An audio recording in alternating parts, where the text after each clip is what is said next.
ay may tindahan? Kagaya ka ba kay Ate Tintin na nararanasan din ang sobrang tumal? Itong tumal na to, ilang buwan na. May mga araw din talaga na maganda ang benta pero mas marami ang katumalan. Gusto mo na bang huminto? Mga kasari, yan ang topic na Tintin. Sana makapagbigay inspirasyon dyan sa mga kagaya kong minsan ay nasisiraan din ang loob. So paano ha? Pindutin mo na ang subscribe button na yan, sisi. Huwag ka nang mag-unsubscribe sa mga nakafollow na sa akin. At syempre pa, tayo nang kwentuhan. Ay, magmaritesan na tayo. So, ito mga kasari ha. Real talk itong sasabihin ko sa inyo. Hindi ko alam kung kayo ay ganito rin yung nararanasan. Pero gaya nga ng intro ni Ate Tintin, masyado nang mahaba ang katumalan. May oras na or may time na may araw na maganda naman yung kita pero mas mahaba yung pagiging tumal talaga ng tindahan. Kayo ba, naiisip nyo ba minsan na Ate Tin, gusto kong magsara? Parang napapagod na ako kasi yung benta ko sa buong maghapon o kaya simula madaling araw hanggang gabi, pagtitingnan ko parang yung pagod ko hindi worth it doon sa benta ng tindahan ko. Ganyan din ba kayo mga kasari? Naiisip nyo ba yan? Syempre sa Ate Tintin, oo. Pero alam niyo mga kasari, walang ibang magpapalakas ng loob natin kundi tayo mismo sa sarili natin. Kasi pag inintindi mo yung tumal-tumal na yan, pumapasok na yung negatibo sa pag-iisip mo, talagang makakapag-isip ka ng magsara. Totoo, hindi minsan maiiwasan na naiisip mo yan. Pero ano ang ginagawa ni Ate Tintin para ma-inspired muli ako?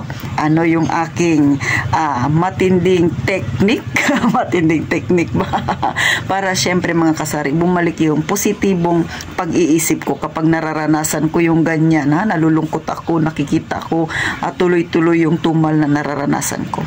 Alam niyo mga kasari, ito hindi to sa nakikimarites ako sa buhay ng mga buhay pero dito sa amin, sa tutulang sa Puerto Princesa City, sa aking kinalalagyan, marami dito yung nasa minimum wage yung kanilang pamumuhay. So marami akong kaibigan, marami akong kakilala na ganyan po yung kanilang sinasahod. Sa minimum wage na yan, nakikita ko mga kasari, nag-uupa pa ng bahay. May binabayarang tubig, may binabayarang ilaw. May mga anak na pinapaaral, pagkain pa nila, pamasahe sa trabaho. So halos doon lang iniaasa sa 395 na minimum wage na yan. So kung sa tingin mo, kung hindi mo sarili yung bahay na yan, nangungupahan ka, kakasya kaya, hindi ba talagang masasabi mong ang galing naman nilang magtipid? Alam niyo mga kasari, pagka yung kalungkutan nararanasan ko, yung katumalan ng tindahan ko, nakikita ko, tinitingnan ko yung mga kaibigan ko na may ganong pamumuhay, na may mas matinding pinagdadaan ng kahirapan kesa sa akin. Opo, mahirap talaga si Ate Tintin. Pero kung iisipin natin mga kasari, may mas matindi pa ang pinagdadaanan sa pinagdadaanan nating mga may tindahan. Kaya si Ate Tintin, bumabalik ulit ako sa ulirat, nagiging positibo ulit ako. Bakit? Sila ang nagiging inspirasyon ko para magpatuloy. Mga kasari, sa totoo lang, simula nung mga ilang buwan na yung tumal, talagang ramdam na ramdam mo. Pero ngayon nagpasukan, medyo okay naman, pero hindi talaga siya asin kagaya nung last year na medyo sagana si Ate Tintin, medyo maganda yung aking naitatabi, pero ngayon talaga sobra talagang pagkatumal.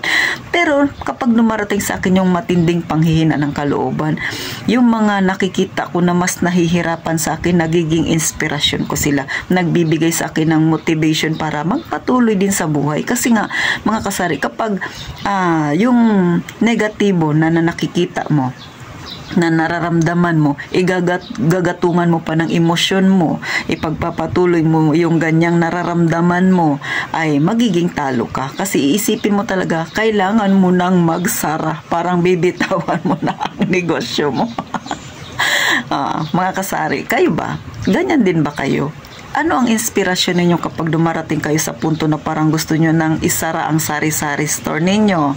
Mga kasari. Kasi si Ate Tintin, mga kasari, ang aking mata ay iginagala ko sa aking paligid. Nakikita ko na may tao pang mas mahirap ang pinagdadaanan kaysa sa akin. Kaya sa mga may tindahan dyan, lumaban lang. Normal lang yan, mga kasari, na nararanasan natin ito. Ang hindi normal, pag ikaw ay sumuko na sa ganyang sitwasyon. Talo ka talaga, mga kasari. At ang mangyayari yan, matutuwa yung kakompetensya mo kasi tumigil ka na. So, sana ma-inspired yung mga kagaya ko na may nararanasan din, mga kasari. Huwag ninyong tingnan yung hirap na nararanasan ninyo ngayon. Ang tingnan ninyo, nakakaraos pa rin tayong mga nasa masa ang pamumuhay sa araw-araw. Nakakakain pa rin tayo ng 3 beses, mga kasari. So, doon na lang ako tumitingin, mga kasari. At higit sa lahat, syempre, ipag-pray pa natin ang ating kalagayan. So, paano, mga kasari? Hanggang dito na lang. Real talk lang itong sinasabi ni Ate Tintin dahil talagang sobrang ranas na ranas ko ngayon ang katumalan na yan na aking binabanggit. Pero syempre, Sisi, sa inyong paligid, may ganyan din ba ang sitwasyon, mga kasari?